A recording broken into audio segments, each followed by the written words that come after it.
Hi friends, இன்றைக்கி நாம் கோதுமை மாவை பயன்படுத்தி எப்படி பேன் கேக் பண்ணலாம்னு பார்க்கலாம் ஃப்ரெண்ட்ஸ்.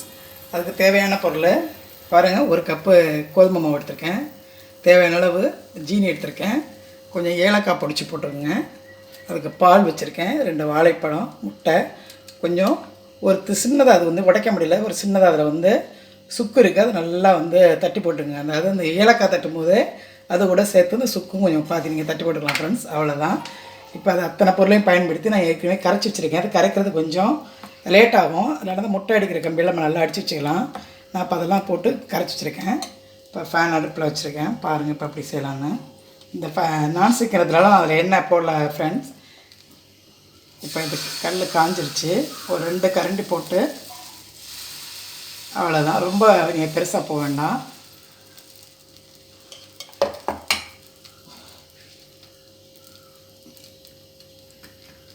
இந்த அப்பங்கிறதுனால இது இந்த சின்னதாக ஊற்றணும் ஃப்ரெண்ட்ஸ். நம்ம தோசைன்னா கொஞ்சம் பெருசாக கொண்டு போகலாம். இப்போ அதுக்கு மேலே நம்ம கொஞ்சம் நெய் விட்டுக்கலாம். இந்த கோதுமை எல்லா காலத்துக்கும் ஏற்ற ஒரு உணவு ஃப்ரெண்ட்ஸ். வெயிட்டு போடாது, நல்லது. அந்த வாழைப்பழத்தில் பார்த்திங்கன்னா உங்களுக்கு நல்லா பொட்டாசியம் இருக்குது.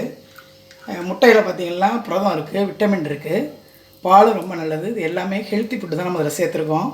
பிள்ளைங்களுக்கு நீங்கள் லன்ச் டைமில் கொடுக்கலாம், விரும்பி சாப்பிடுவாங்க.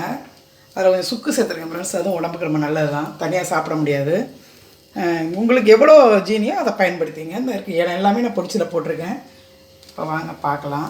இது செய்கிறதுக்கு ரொம்ப ஈஸியானது தான். எல்லார் வீட்லேயுமே நம்ம கோதுமை மாவு வச்சுருப்போம். தேவையான கொஞ்சோண்டு உப்பு சேர்த்துங்க ஃப்ரெண்ட்ஸ். நம்ம இனிப்பு போடும்போது கொஞ்சம் லைட்டாக ஒரு உப்புகள் போட்டால் தான் அந்த சுவை நல்லா தெரியும். பாருங்கள், இது நம்ம கடையில் போய் வாங்கிட்டு பேன் கேக்லாம் நம்ம வீட்டிலே நம்ம சொந்த பொருளாக போட்டு செய்கிறதுனால ரொம்ப நல்லாயிருக்கும், ஹெல்த்தியாக இருக்கும். குழந்தைங்களுக்கு கொடுக்கறதுனால கொஞ்சம் கூடுதலாகவே நீங்கள் நெய் போட்டுக்கலாம். நெய் இல்லாத பட்சத்தில் நீங்கள் கொஞ்சம் எண்ணெய் போட்டுக்கலாம் ஃப்ரெண்ட்ஸ். நெய் இல்லைன்னு சொன்னால் நீங்கள் எண்ணெய் பயன்படுத்திக்கலாம்.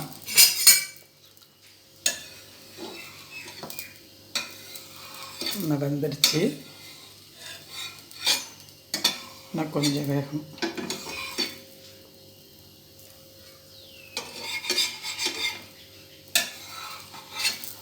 வாழைப்பழம்லாம் நம்ம தனியாக கொடுத்தா நம்ம குழந்தைங்க சாப்பிட மாட்டாங்க. பாருங்கள், எல்லாமே இதில் போட்டிருக்கோம்.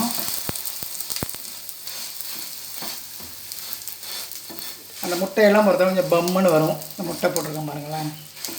இதில் எல்லா ப்ரோட்டீன் இருக்குது, புரதம் இருக்குது, விட்டமின் இருக்குது, எல்லாமே ஹெல்த்தியான பொருள் தான் ஃப்ரெண்ட்ஸ் சேர்த்துருக்கோம். ஏலக்காய் சேர்த்துருக்கோம், சுக்கு சேர்த்துருக்கோம், மருத்துவ பொருள் இதில் சேர்த்துருக்கோம். அதனால் குழந்தைங்களுக்கு நீங்கள் ஈவினிங் டைமில் போட்டு கொடுக்கலாம், அவங்க விரும்பி சாப்பிடுவாங்க.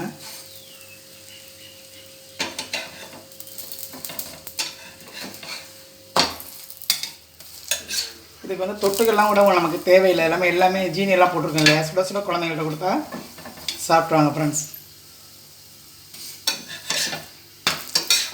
அவ்வளோதான் ஃப்ரெண்ட்ஸ். பாருங்கள், பிடிச்சதான் நீங்கள் ட்ரை பண்ணுங்கள் ஃப்ரெண்ட்ஸ். ரொம்ப ஈஸியானது தான், பிடிக்கும். குழந்தைங்க செஞ்சு கொடுங்க, விரும்பி சாப்பிட்டா டெய்லி பண்ணி கொடுங்க ஃப்ரெண்ட்ஸ். தேங்க்யூ.